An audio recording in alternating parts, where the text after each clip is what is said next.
एक साहब थे जो शादी की तलाश में कहीं लंबे निकल गए और शादी की उम्र निकल गई। आखिर एक लड़की पसंद आ गई तो रिश्ता भेज दिया। लड़की ने 2 शर्तें रखीं और शादी पर तैयार हो गई। पहली ये कि हमेशा जवानों में बैठोगे, दूसरी ये कि हमेशा दीवार फलांग कर घर आया करोगे। शादी हो गई। बाबा जी जवानों में ही बैठते और गप्पे लगाते। जवान जाहिर है सिर्फ लड़कियों की और प्यार मोहब्बत की ही बातें करते हैं। मंडियों के भाव से उन्हें दिलचस्पी नहीं और न ऐसे मौजुआत से कुछ लेना देना। बाबा जी का मूड हर वक्त रोमांटिक रहता। घर जाते तो एक झटके से दीवार फलांग कर घर में धम से कूद जाते।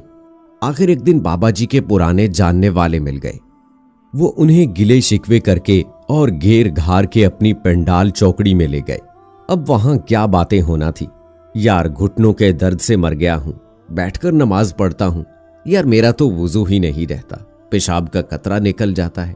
मेरी तो भाईजान रीढ़ की हड्डी का मोहरा खुल गया है, डॉक्टर कहता है झटका ना लगे। यार मुझे तो नजर ही कुछ नहीं आता, कल पानी की बजाय मट्टी का तेल पी गया था। ड्रिप लगी है तो जान बची है।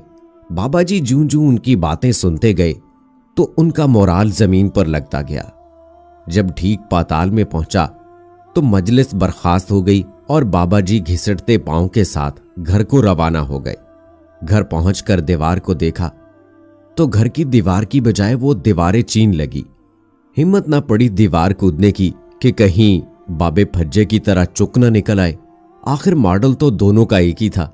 बाबा जी ने कुंडी खटखटाई। खटखट खटखट। अंदर से बीवी बोली, इसलिए बोला था जवानों में बैठा कर। लगता है आज बुड्ढों की मजलिस अटेंड कर ली है, इसलिए हिम्मत जवाब दे गई है। सो दोस्तों, इंसान बूढ़ा नहीं होता, मजलिस उसे बूढ़ा कर देती है। माहिरीन नफ्सियात लिखते हैं कि मौलम इसीलिए जल्द बूढ़े नहीं होते कि वो बच्चों की मजलिस में रहते हैं। यूं वो माहौल इन पर टाइम एंड स्पेस के असरात को न्यूट्रल कर देता है। जवानों के संग रहें, हमेशा यंग रहें।